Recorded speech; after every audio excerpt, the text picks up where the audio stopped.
So I'm having a chat with Haunt the Woods. How are you guys? Hey, how you doing? Nice to meet you. Good. You're Thanks. here at 2000 Trees. How's your festival experience been so far? Lush, yeah, no, I've always wanted to come to the festival. Yeah, first time on site, but yeah, really good crowd, like really like musically enthusiastic people and stuff. Yeah, it's lovely.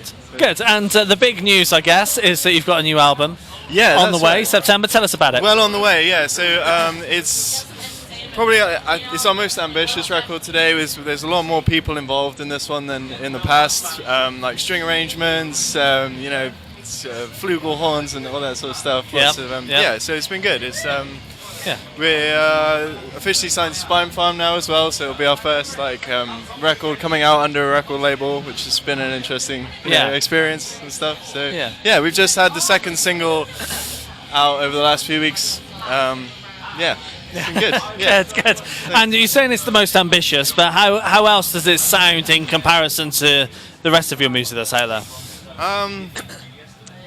It's quite a hard question to answer. I think we have quite a range of different sounds. We always have on our albums, and I think this just takes that one step further. There's quite a differentiation between a couple of the songs, like Equilibrium, say, it's quite more, it shows our softer side a little bit more, and then there's probably some of the heaviest tracks we've ever recorded as well. I think they're like the dynamic range across the album. There's like really quiet moments, and then there's probably some of our loudest moments, I'd say, that we've had on record. Yeah. We made it at the same place we usually do, Middle Farm Studios in Devon. And I think the sound quite suits the topic areas of the album more than ever before. There's some really it's quite goes through all the lows and the highs of life, and I think the dynamics across the tracks really do that as well. Yeah. And the sound that you've got on this record, was it the sound that you wanted it to be, or is it simply just how it turned out when you were in there? I think it's again something slightly different with this album is that we maybe had 25-30% of the material written, and then we did loads of work in pre-production, like writing music, and I think one or two tracks that were literally written in the studio on the fly. The line part 2.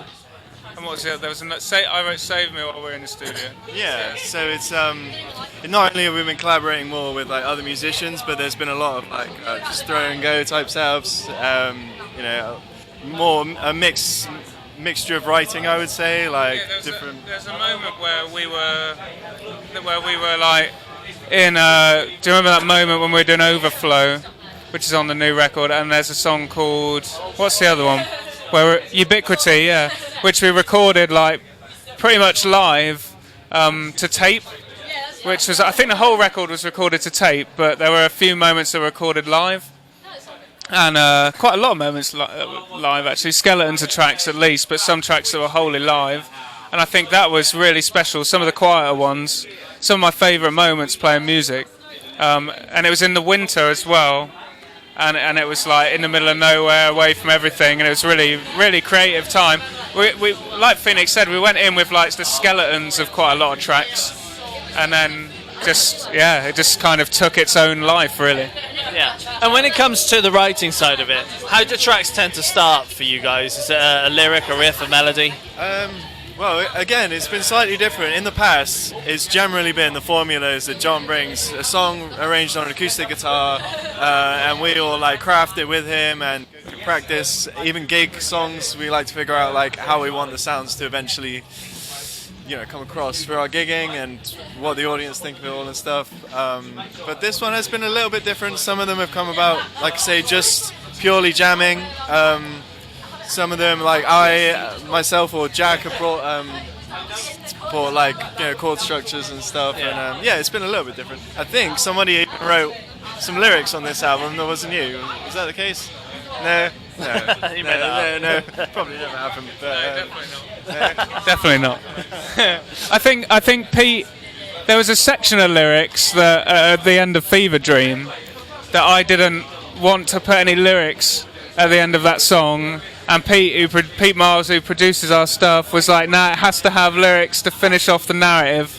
And I was like, "Okay." And then wrote some lyrics, but that's probably one of my favourite sections to sing of that song now, because it's right in the higher register, and I love singing like that higher stuff, and it caps off the song beautifully. I think for me, I don't write everything, but the stuff that comes from me, like I think generally like a lyrical idea will inspire me before sound, but on this album, yeah, it was a little different, where a lot of the stuff I brought to the table was like I was scat singing, like kind of like jazz-esque scat singing, and like had a kind of guitar part that I'd had for ages, and like hadn't felt like pushed anywhere lyrically, and then we jammed it together, sections changed, like the song transformed, and then finally lyrics came, which is completely different to my usual process writing.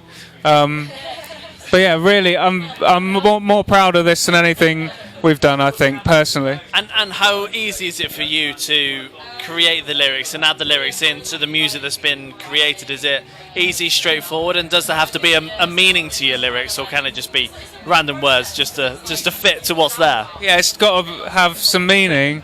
I really feel inspired by like stuff that's like not very obvious, but is full of meaning. Like, and I kind of what kind of makes me tick is like something with real, like quite a lot of the stuff I tend to be drawn to is like quite existential or quite like based in either like ecstasy or grief, like in the quite extremes. Yeah. So I think my lyrical topics tend to go towards that kind of thing, but I like to make it kind of so that whoever is listening or hearing the lyrics can kind of make their own mind up about them still.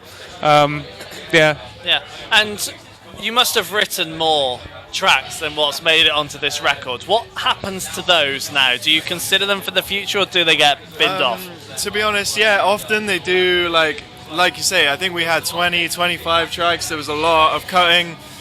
The ones that do get cut, generally we don't like pick them back up, because if they weren't good enough for this album, like we surely don't want them. The next one will have like stronger material again, I'm guessing.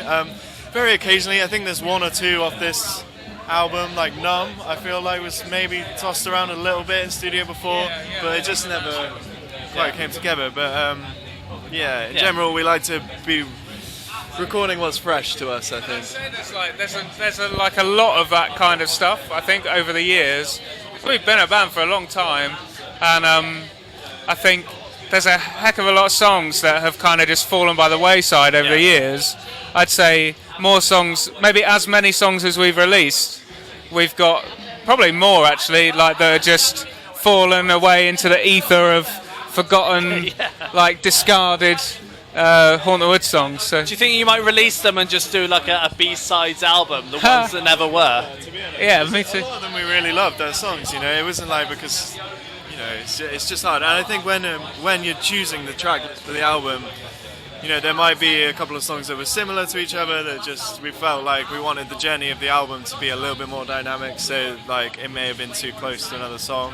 So yeah, I would personally love to do that, or maybe do acoustic versions of them all. Yeah, or just a live version, you know, something like that. I think doing like acoustic versions of songs, or songs we haven't released or songs we have released, is something we want to do with the stuff that we haven't used so much. I think sometimes that like ideas creep into my writing for new stuff that I think, oh, that's kind of a bit like something we used to have, or I think that happened. But yeah, there's loads of it.